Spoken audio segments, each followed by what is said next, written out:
네, 요즘 정치권에서 회자되는 말이 있습니다. 뭉쳐야 뜬다. 예능 프로그램 제목인 것 같은데 그게 아니라 더불어민주당 선대위에서 하는 주요 프로젝트 이름이라고 합니다.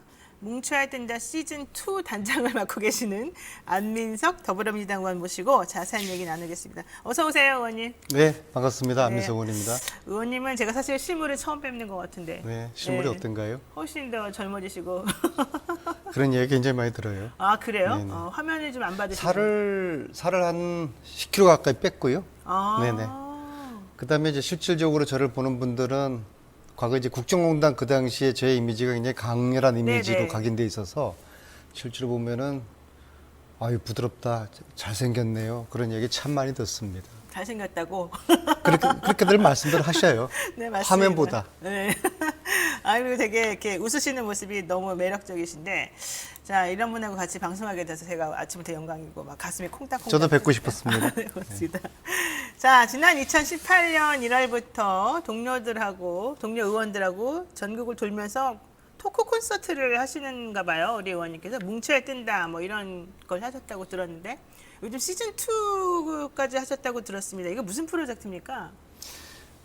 지금 이제 영남 지역에 국회의원 수가 60명 돼요. 네. 그 중에서 민주당이 한 얼마 정도 될 것 같습니까? 한 10분 되나요? 10명도 안 됩니다. 아, 10분 안 돼요. 6명이고요. 여섯 분? 예. 네. 그러면 60개 지역위원회 중에서 54개 지역위원회는 이제 원외고 우리 민주당 국회의원이 없는 지역이거든요. 네네. 흠지입니다. 굉장히 어려운 험지, 지역이고요. 험지, 예. 특히 대구 경북은 우리 현역 의원이 한 명도 없고요. 오. 이 어려운 지역을 수도권이나 호남권 의원들이 지원하고 헌신하자는 그런 취지고요. 네. 그래서 사실 시즌 1에서도 이제 제가 이것을 이제 맡아서 시즌 1에서는 주로 이제 박주민 의원하고 저하고 둘이서 전국 험지를 다녔고요. 아, 네. 지금 대선을 앞두고 이제 시즌 2를 하면서 박주민 의원 말고도 이재정, 김용민, 이탄희, 김남국 이런 의원님들하고 그다음에 이런 이제 험지 지역의 협력 의원을 구성을 당해서 했어요. 네네. 예, 그래서 이제 그분들하고 같이 다니는 거죠. 그래서 마침 몰려 다니는 겁니다. 예, 그래서 뭉쳐 다니는 거군요. 그렇죠. 그래서 네. 이제 험지 지역은 사실 민주당 국회의원을 평생 한 번도 못 본 분들도 그 지역 있어요. 분들은 잘 접촉을 네. 못하니까. 합천을 갔더니 민주당 국회의원 처음 본다고 그분이 당원 생활 한 43년 한 분인데요. 네. 그런 분도 계셨고요. 진주에서는 한 7분이 갔었고요. 7분, 국회의원 네. 7분이 진주를 특히 민주당 의원이 진주를 간 게 해방 이후 처음이었다. 에? 그런 말씀. 네네. 그리고 이제 어젯밤에는 그 박근혜 전 대통령이 내리 오선을 했던 달성. 대구 달성군 예, 예. 거기에서 뭉뜬 행사를 했는데요. 여전히 보수 지역이라 가지고 거기는 장소를 제대로 못 구해서 아주 추워서 혼났습니다. 행사하면서 네. 손도 시렸고 기도 시렸고 그런 곳에서 행사를 했고요. 모레는 이제 30회 기념으로 문재인 대통령의 고향인 거제에서 합니다. 아, 지금 그래서 벌써 이제 30회 돌아다니신 거예요? 네. 그래서 이제 고민정 의원 대변을 하셨으니까 네네. 그 다음에 특별 출연 아직 통합은 안 돼서 김의겸 의원도 내려가고요. 열린. 예, 그래서 한 5분 의원이 이제 내려갑니다. 그래서 의원님들이 이렇게 몰려다니면서 어려운 지역의 당원들을 격려하고 힘을 합치자. 그래서 그런 취지고 이제 바라큰데 바람으로는 대구 경북이 지난 대선에서 몇 프로 했는지 혹시 아십니까? 문재인 대통령 지지율이 잘 모르겠습니다.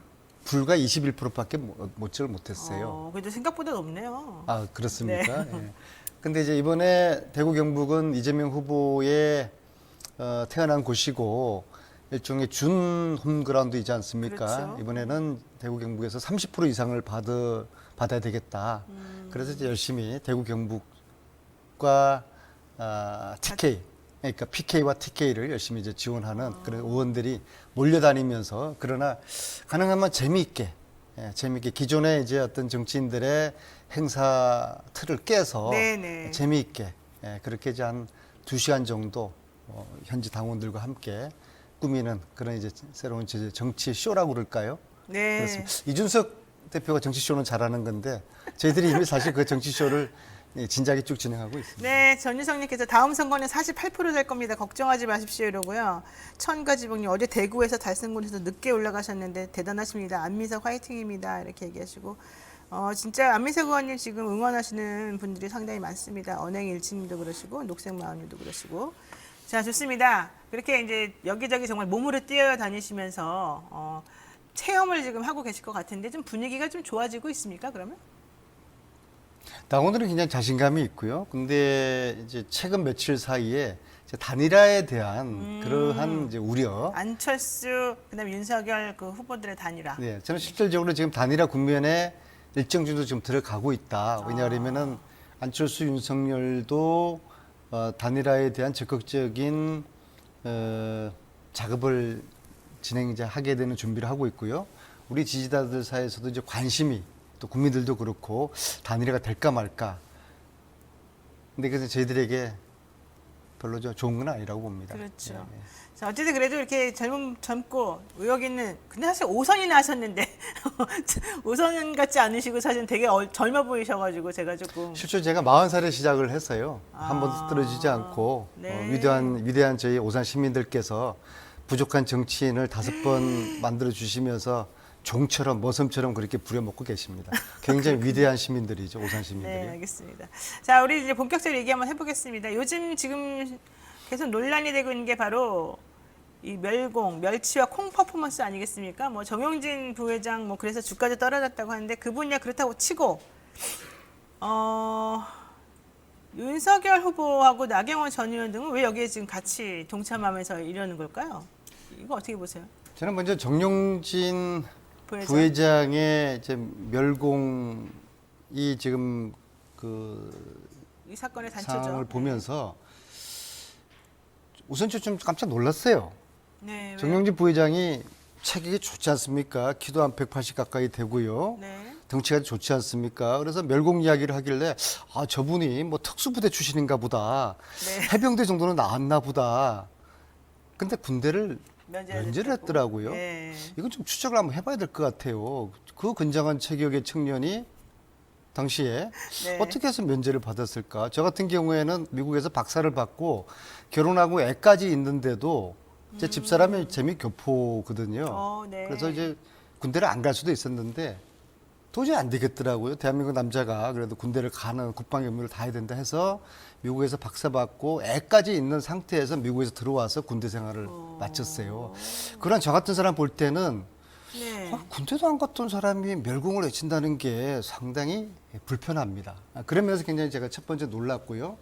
두 번째는 정용진 의원의 저 무모함 어디서 나올까? 이미 어제 하루만 하더라도 네. 신세계 주가라든지 신세계 관련 상품들이 많은 손실을 입어서 어제 하루 네. 동안 한 2천억 정도의 손실을 봤다는 거 아닙니까? 그랬죠. 네. 오나로서는 상당히 무책임하고 무모하다. 네, 네. 오나 리스크다. 네. 그런 면에서 깜짝 놀랐고요. 쉽지 않거든요. 아마 관종일 가능성이 많습니다. 관종이요? 네네. 그다음에 세 번째로요. 네.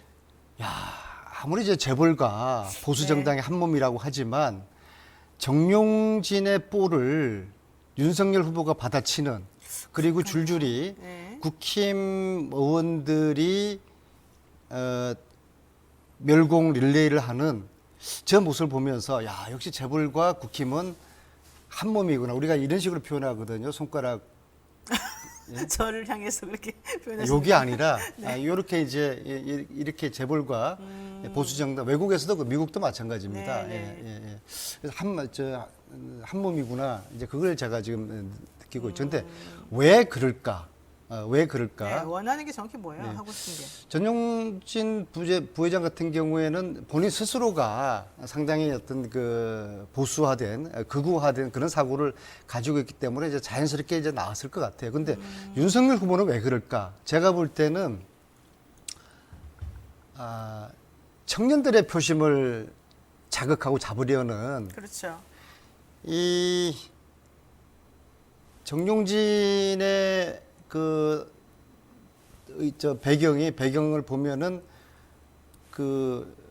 반중 그것도 메시지를 담고 있지 않습니까? 네, 네, 그래서 젊은 시진핑 층들이 얘기도 나오고 막 네, 그렇죠. 반중 정서가 있지 않습니까? 이 반중 정서를 자극을 해서 청년들 특히 이제 이대남들의 표심을 얻고자 하는 그러한 국힘 윤석열의 그런 의도가 있다고 보는데요. 근데 이제 제가 결국 볼 때는 이게 아주 한심한 극우 포퓰리즘이거든요. 네. 과거에 히틀러가 이제 나치 정권을 잡을 때 했던 수법이 나치 정권에 반대하는 세력들은 공산주의거나 유대인들과의 그 음모다. 그런 음모로 나치를 반대한다. 네네. 그러한 논리로 상대를 탄압하고 나치 세력을 이제 모았거든요. 네. 그런 이제 극우 이데올로기를 가지고 사실 이게 이승만 시대도 아니고 지금 2022년이죠. 네. 4차 산업혁명 시대에 이런 철진한 극우 포퓰리즘으로 표를 얻겠다.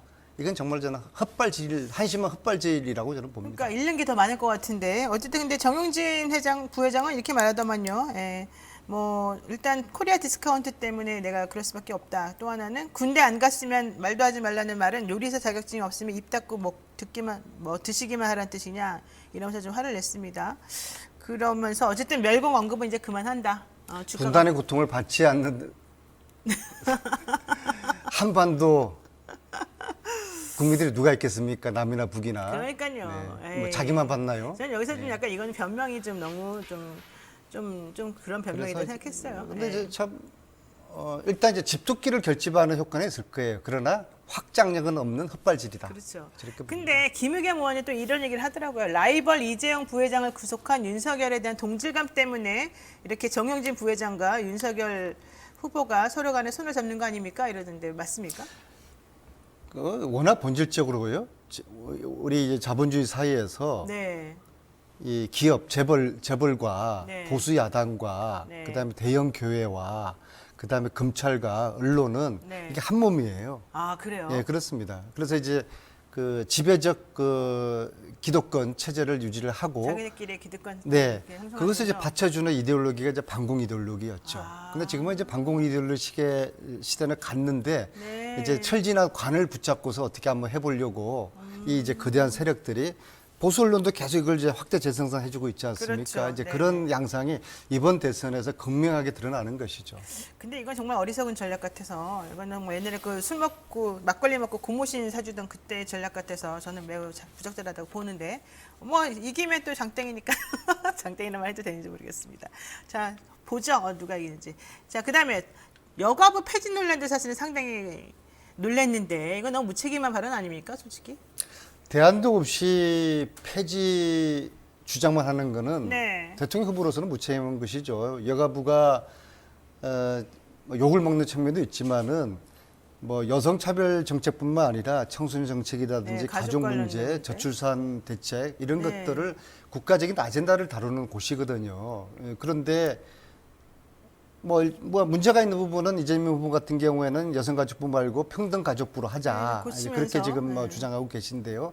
어떤 대안을 내놓는 대안 위주의 이야기를 하셔야지 네. 문제가 좀 있다고 무조건 폐지한다?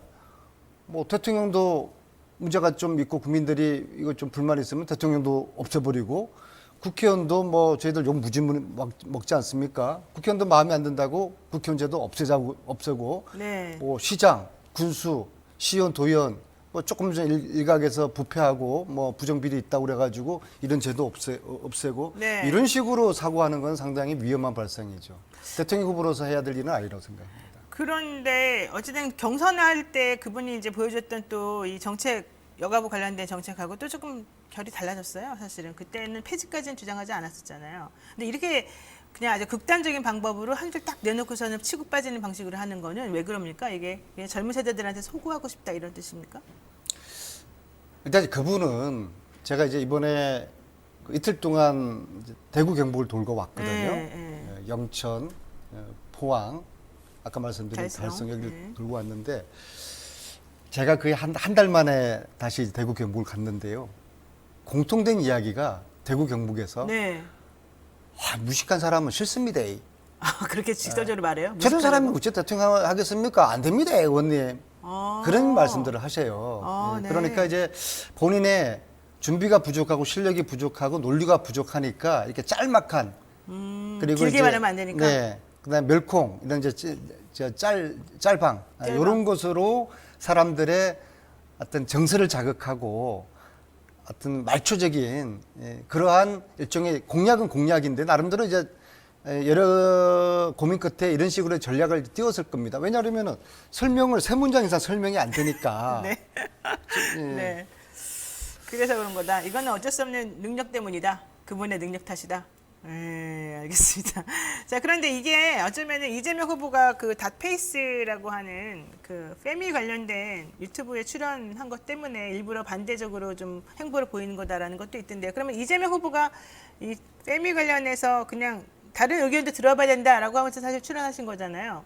그런 것들하고는 좀 어떻게 보세요? 그 이재명 후보가 그 프로에 출연하는 것에 대해서 당내도 좀 이견이 있었어요. 근데 이제 후보는 어떤 의견들이라도 이제 들어보자. 열린 귀가 필요한 거 아니냐. 열린 귀가 필요하다. 그런 이제 뭐 나름의 판단이었던 것 같고요. 그런데 네. 저는 이제 기본적으로 젠더 갈등을 유발을 해서 표를 얻겠다는 것은 기성세대 어른들이 할 일은 아니라고 봅니다. 남성 불평등의 문제, 여성 불평등의 문제 이런 것들을 함께 해결하려는 그러한 고민과 정책 대안을 만들어서 더불어 살 수 있는 그런 세상을 우리 어른들이 지향하고 만들어줘야 되는 것이죠. 이런 식으로 젊은 친구들을 싸움을 시켜서 어떻게 표를 얻겠다. 이건 대단히 아주 유감스러운 그런 좀 발상이라고 봅니다. 알겠습니다. 자, 요 얘기 이제 사실 본격적으로 여쭤보고 싶은 건 요 얘기겠죠. 윤석열 후보 배우자 김건희 씨 의혹 관련해서 가장 잘 아는 분이 우리 의원님이라고 제가 들었는데 지금 뭐 솔직히 김건희 씨 그러면은 좀 최순실 씨가 생각난다는 분들이 상당하거든요. 좀 두 분을 비교해 보면은 뭐가 좀 비슷한 게 있습니까? 왜 그렇게 우리는 생각이 들까요? 제가 이제 몇 년 전에도 뭐 최순실 뭐 추적자, 뭐 정유라 찾아서 독일까지 가고 어떻게 이래 저의 정치 운명이 뭐 여성들하고 많이 엮여버려요. 그래서 이번에도 이제 김건희 씨가 어떤 저의 이제 관심 레이더 속에 포착돼서 이제 18가지의 이력서 허위 이력을 네네. 이제 밝혔지 않았습니까? 예, 예. 한 2달 정도 걸렸는데요.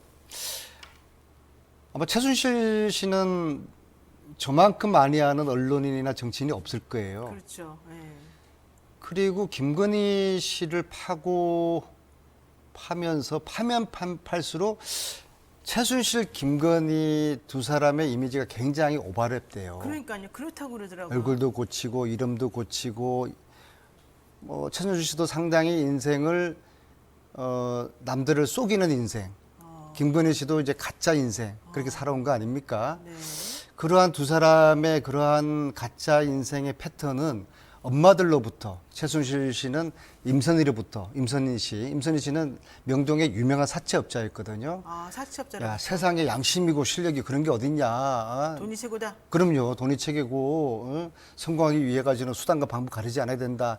그런 것들을 딸 최순실에게 가르쳐줘서 그렇게 일종의 가스라이팅이 된 거거든요. 아, 최순실 씨 엄마가 사채업자였어요? 그럼요. 엄마가? 그럼요. 예, 예. 그다음에 김건희 씨 같은 경우에도 모친인 최원순 씨 통해 가지고 87년도에 그 김건희 씨의 그 부친이 돌아가시거든요. 이미 30년 넘었지 않습니까? 네네. 김건희 씨가 위에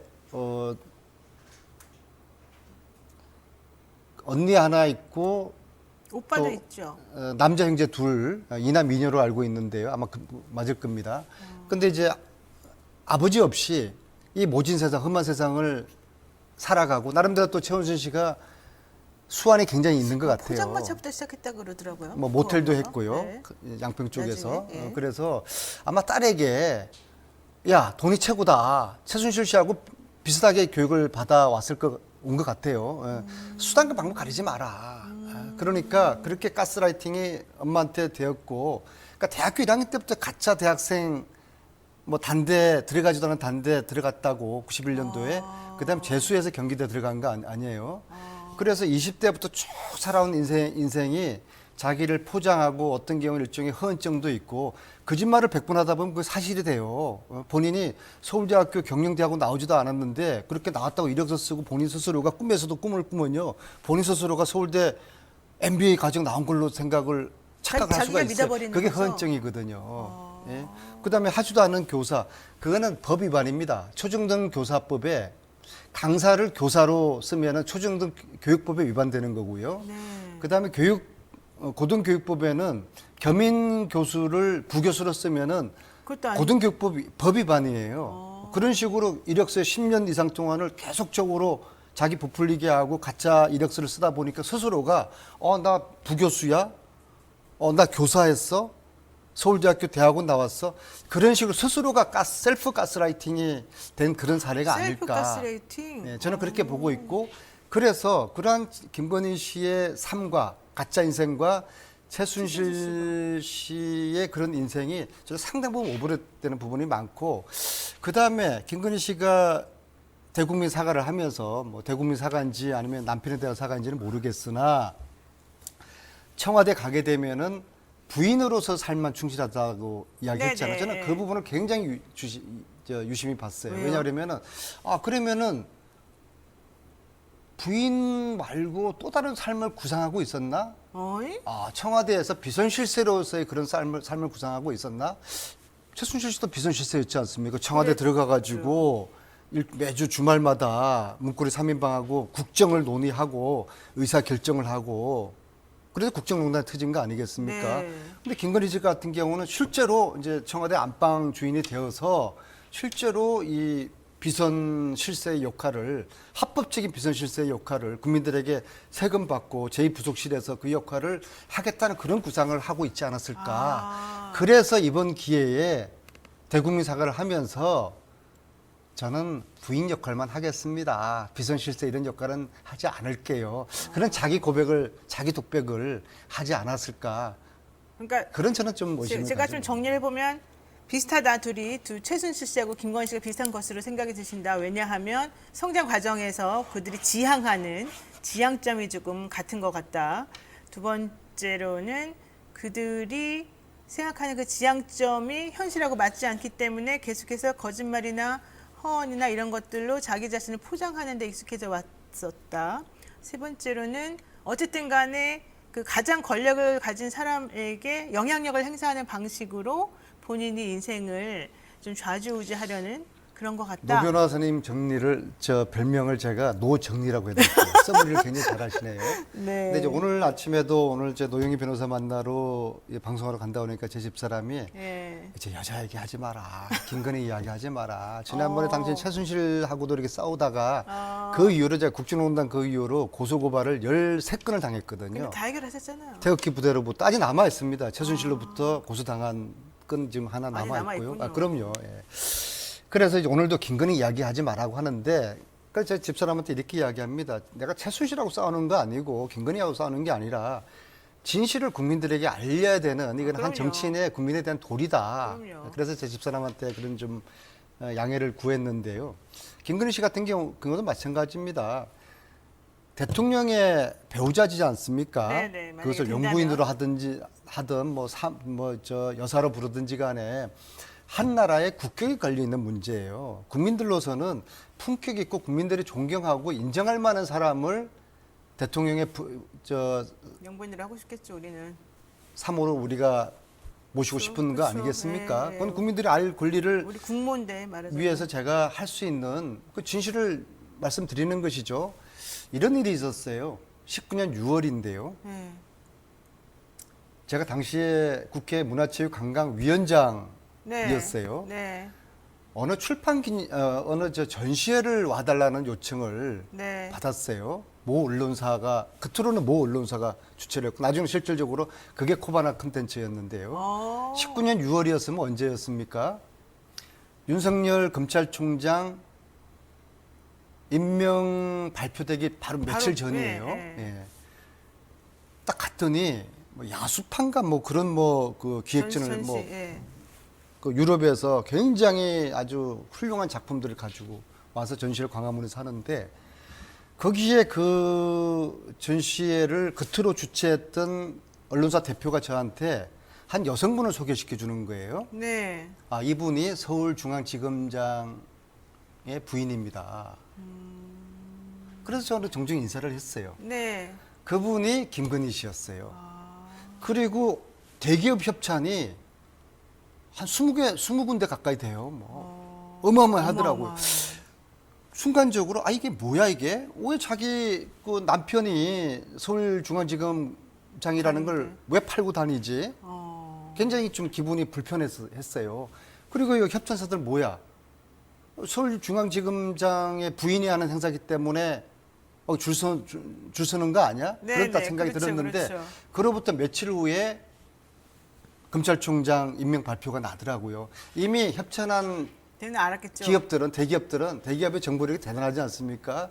이미 왜냐하면 한두 달 전에 네. 인사검증 들어가거든요. 그렇죠. 그 당시에 코바나 콘텐츠. 콘텐츠가 야수파 기획 전시회를 했던 개막 그날은 네. 김건희는 자기 남편이 인사검증 들어갔고 곧 검찰총장 된다는 거 알았고 네. 협찬했던 기업들도 알고서 거기 협찬을 했을 거라고 보거든요. 이걸 수사를 해야 되는 것이죠. 근데 재밌는 것이 인사청문회에서 윤석열 후보의 워딩입니다. 제 부인은요, 자기 남편이 검사라는 거 어디에도 일절 이야기하지 않습니다. 그렇게 이야기를 합니다. 그때 맞아요. 예, 네, 예. 기억나십니까? 네, 어렴풋이. 그러니까 네. 윤석열도 청문회에서 김전태가 또 이렇게 묻지 않습니까? 당신 부인의 최종 학년이 어디입니까? 서울대학교 경영대학원입니다. 네. 그러니까 남편으로서 윤석열도 부인한테 쏘갔거나 아니면은 공동 정범이든지 저 둘 중에 하나일 거라 봅니다. 참 남편도 쏘기는 김건희. 무서운 거죠. 박근혜 전 대통령도 최순실에게 속았다고 했는데 그거는 똑같네요 진짜. 아유 시간이 다 돼가지고 하나만 여쭤볼게요. 되게 중요한 거라서 안철수 후보하고 윤석열 후보하고 단일화 되겠습니까? 저는 변수가 아닌 상수가 되었다고 봅니다. 상수다. 네, 왜냐하면 안철수 입장에서는 17년부터 보수 진영의 대권 후보가 되는 그런 야망을 키워왔거든요. 안철수 후보가. 네, 저는 그렇게 봅니다. 네. 실제로 제가 17년 가을에 어느 방송에서 똑같은 워딩을 합니다. 안철수의 정치적인 꿈은 보수 진영의 대선 후보가 되는 꿈이다. 이 꿈을 지금 이루게 생겼어요. 그래서 안철수는 어떤 식으로든지 단일화를 하려고 할 겁니다. 단지 본인이 돼야 되죠, 근데 후보가. 지금 그 밑밥이 깔려가지고 작전을 지금 있군요. 이제 시작을 지금 하고 있다고 보고요. 1차적인 목표는 설 전까지 15% 이상의 지지율을 유지한다. 그러면은 이번 대선의 키맨은 안철수가 되는 것이죠. 네. 안철수의 마음먹기 따라서 단일화 될 수도 있고 안 될 수도 있고 네. 윤석열에게 얼마큼 양보하고 그걸 통해 가지고 안철수의 단일화의 야망이 이루어지느냐 마느냐 여기 따라 가지고 이번 대선이 판가름될 그런 이제 지금 판세다. 반면에 재밌는 게 안철수, 윤석열 둘이 합치면은 40% 조금 못 도는 지지율인데 윤석열이가 빠지는 것이 이재명 후보한테는 별로 거의 가지 않고 대부분 다 안철수 쪽으로 가거든요. 네. 안철수는 저장 탱크 역할을 지금 해주고 있어요.